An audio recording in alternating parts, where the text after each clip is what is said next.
let's start working on the outside elements that we're gonna look at, right? We've been spending all this time looking on the inside, and the reason is because, you know, speed generates from the inside out, from proximal to distal, from the inside out, meaning, you know, you have to have this part balanced, and you know, we say speed, you know, you can only rotate maybe 12, 13 miles an hour, right? Okay.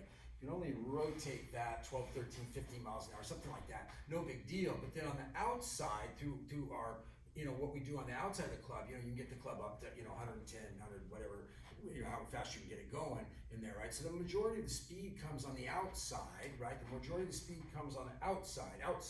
2 arms, 2 elbows, 2 wrists, 2 hands, okay? The grip, the shaft, the club face, the club head. That's the outside, right? Okay. So most of the speed's gonna come on the outside, but you simply cannot control and work the outside without the support, the platform, okay, which the inside part of your body provides, right? So we have to learn how to rotate, which we've been doing and we're checking, okay, so that we can have great arm action on the outside to get the speed that we need to make the ball do it, okay? So let's talk about the outside for a second. We're gonna talk more specifically about the trail arm. I say trail arm, okay, because it's easier than going left and right. So whatever's closest to the target, that's your lead side.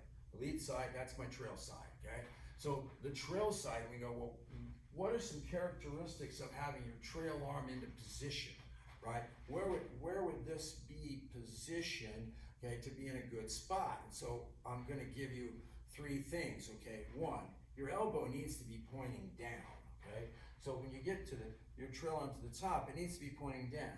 If it's pointing out over here to the side, right, it's either gonna push the shaft out this way, or you'd have to extend your pelvis over here to try to drop the club back in here, right? So this is a no-no. This is a no-no. You know, you think about, you know, when the quarterback comes to, you know, to release the throw, he's not throwing like this, right? The arm is not tilted to the side. The pitcher is coming over here, right? The elbow is not tilted over to the side, okay? But it's extremely easy for us to get the elbow to the side because as we start to take the club up, right, oftentimes your arm and elbow feel like they should pull the club back in here and behind, okay? So, you know, you can go through my iPad and find this position at the top thousands of times, and you're gonna go, it's not gonna work, is it? I always videotape somebody and I go, hey, go fix my arm, and then they'll, you know, if it's an in-person lesson, then they'll grab my elbow and they'll go, here, and I go, correct, okay, correct. So number 1, your elbow has to be down. Number 2, your elbow cannot be behind the center line of your body. The center line of your body. Center line of your body can get elusive because it starts here and then it rotates. So where's the center line? Only thing you gotta do, check out your shirt, right? Every shirt, right? They take the front and the back and they stitch them. So find that thing right there, that's the center line of your body, okay?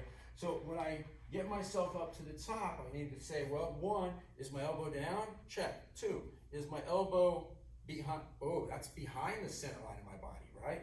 That's behind the center line of my body. So that's a problem because once I go to fire this here, right, bounce is a problem, get your arm in position is a problem. So you have to make sure that you have both your elbow down and you have it in front of or in line with your swing center. This way, when I start the rotation process, what'll happen? This arm will be able to get down into here, right? And when I got down into here, what do I do to the shaft, right? Everybody wants to talk about shallowing, you know, shallowing. Shallowing means what? Here's a quick definition. We're not covering this video, we're covering this video. Shallowing means what? The grip is getting closer to the golf ball and the club head is getting lower to the ground. That is shallowing. The grip is getting closer to the golf ball and the head is getting lower to the ground, okay? And those are the 2 things you need to do. You can't do, can you do that from here? You can't. Can you do that from here? You go, well, I can get the club lower to the ground, but what, no, you need to be out over here because you're what? The grip is not gonna get closer to the ball, it's gonna be pointing way out to the ball, okay? So trail arm has to be elbow down, not behind the center line of your body. Let's work to the outside joint, right? That last joint where we're really gonna get a lot of speed, a lot of finite control over there. Your trail wrist needs to be bent, okay? You know, I mean, a typical trail wrist, if you just bring this back right here, mine's pretty flexible because I've been swinging clubs forever, okay? That's maybe 48, 50 degrees, right? You know, 45 somewhere in there, okay? So when I get the club up here to the top of my swing, there's the elbow down, okay? There's the elbow not behind the center, and then there's at 45 degrees of, you know, trail wrist action, okay? It's been there, okay? So if we come into here, like this, we go, well, elbow is down, this isn't here. What about this? I mean, I think we got, what, 20 some degrees in there? So what would be the effect of missing the last element? So if I come up into position here, rotate, elbows down in there, have a bring toe wrist over here. You can see the shaft's gonna be sitting over here, right? So if you draw that straight line up, that's 180 degrees. So I got 200 degrees of time on the circle, 200 degrees of time on the circle to generate speed. Now, what if I put my elbow in the same spot, right there, and here, but I don't have that toe wrist? Now, where's the club head? It's over here, right? It's 145, 150 degrees, whatever it is. Okay? So I lost a lot of rotational time. If you lose rotational time, you're not going to be able to hit it as far, okay? Period, okay?